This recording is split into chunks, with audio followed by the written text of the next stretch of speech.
I'm preparing a custard, pero kasi ang tagal lutuin. Mabagal lang kasi yung apoy. This custard is a mixture of 4 egg yolks, sugar, cornstarch, cake flour, milk. And then pag ready na siya, ilalagay ko yung butter. And then pag tapos na, sasalin ko doon sa mangkok na may chocolate.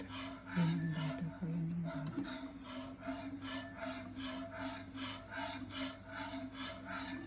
Halo lang. Halo, halo, halo lang. Halo.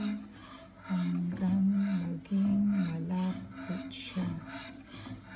Pagkatapos, i-refrigerate mo siya for 1 hour. Tatakpan ng cellophane.